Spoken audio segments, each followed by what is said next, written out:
Ugo was sick and weak, so she pleaded with Ego to let her rest, but Ego insisted that the farm must be cleared that morning. Cheta, who was against her parents' ill treatment towards Ugo, decided not to go to school that day, and so she followed Ugo to the farm to help her out.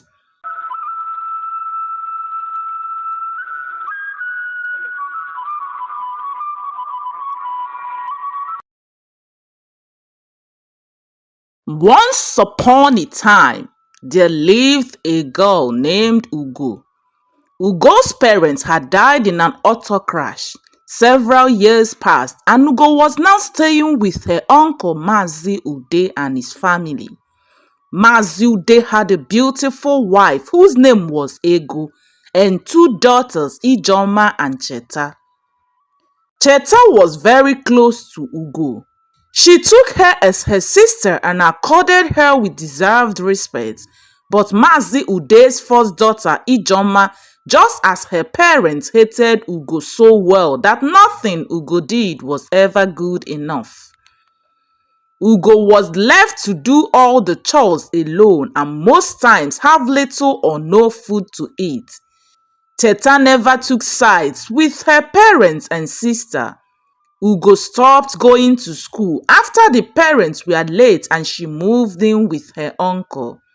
Her uncle and his wife Ego made her work in their farmland while their children go to school. One day, Ugo was sick and weak, so she pleaded with Ego to let her rest, but Ego insisted that the farm must be cleared that morning. Cheta, who was against her parents' ill treatment towards Ugo, decided not to go to school that day, and so she followed Ugo to the farm to help her out. Cheta went to the farm with Ugo and they both worked all day to ensure everything was done so Ugo could rest the next day and not be asked to work in the farm again. Ugo was thankful to Cheta and they both went home happily and fulfilled. Ugo's uncle continued to mistreat her. Time passed and Ugo pleaded with her uncle to enroll her back to school as her mates have all gone ahead of her. Mazi Ude made joke of her and then told her that she would have to work and use her own money to send herself to school.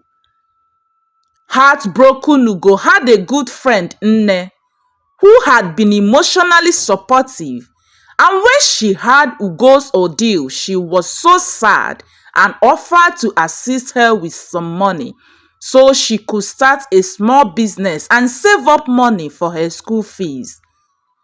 Happy Ugo got the money and went to her cousin Cheta and they concluded on a groundnut business. Ugo started a boiled groundnut business and every morning while her uncle's children were preparing for school, Ugo would prepare for her business. Ijoma and her parents were still unhappy about Ugo's new business, so they tried to milk her dry by feasting on the groundnuts every morning before Ugo could take it out to hawk. Ugo went to the market every day with a broken heart and a mind troubled about sales. One day, while she was hawking her groundnuts in the market, she met one of her customers, Ike, who was troubled by her tears. Ike insisted she told him why she was crying. Ugo told him everything about her, including how her late parents died and left her all alone in this wicked world with her uncle. Ike was a young man from a neighboring village who had come to Ugo's village to seek for a greener pasture and had at that time moved out of his friend's house. He was so sorry for Ugo. Ike tried to get the full story about the Ugo girl and so he went and told his friend Ugo's story. And his friend narrated the story so well to him and even told him how wicked Mazude was. He even told Ike how his cousin, who was based in the city, had gone to seek for Ugo's hand in marriage. But instead of Mazi Ude marrying Ugo off to his cousin, he advised him to marry his own daughter Ijoma instead, saying that Ugo was cursed by her late father to remain single and bear him children. And if by any chance she got married, the man who married her would be dead. Ike was perplexed at how wicked a person could be. The next time Ike met with Ugo, he asked her to be his friend, and so they became friends and started hanging out together, sharing their dreams. Ugo continued with her groundnut business, which Ike sometimes followed her to hawk. She saved some money and Ike assisted her with the one he had, and she went back to school. Ugo's uncle's wife Ego was unhappy to see her go back to school, and so she asked her how she got the money with which she paid her school fees. And her daughter Cheta told her mother that Ugo paid her fees with the money she had saved from her business. Restless Ego went and searched Ugo's bags after she had left for school, and in one of the bags she found some money. She hurriedly went and told her husband that Ugo must have stolen the money. She said that the groundnut business could not have yielded such amounts of money. Ugo was punished severely for not being able to explain how the money came about. Time passed and men kept coming to seek for Ugo's hand in marriage, and each time they came, the uncle told them lies about her and asked that they marry his daughter instead. At this time, Ijoma had moved in with the man that would have married Ugo without letting him pay up her dowry.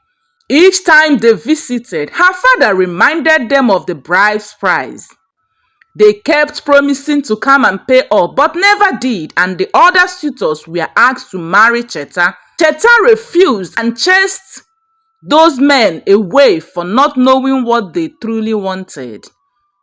Ugo's relationship with Ike continued, and most villagers mocked her for falling in love with Ike, whom they considered a pauper, because he had a small shop where he sold building materials. They talked about him in the most demeaning way, but those words never got to Ugo, who believed that their tomorrow would be better. It was at this point that Ike asked Ugo to marry him.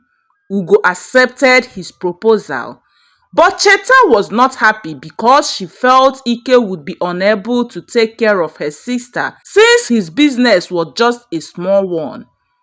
But seeing how much they both loved each other, she supported them. Influential men from both the village and neighboring villages came to seek for Ugo's hand in marriage, even to a point that Ike suggested she married one of them, so she could have a good life that he could not offer her. But Ugo was adamant and instead felt unloved by Ike to have suggested such.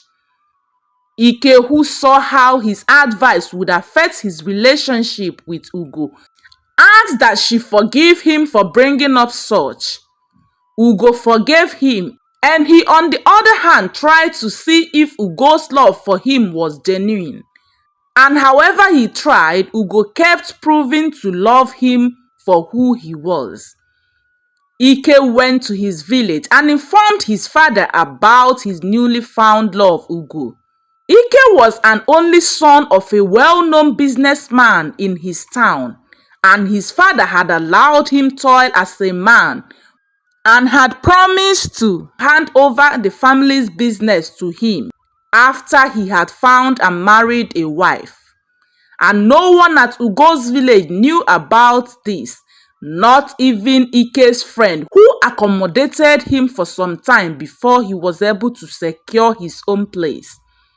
Ike, with his father's support, went to Ugo's village in his full regal to pay for her bride's price. The whole village witnessed a kneel down.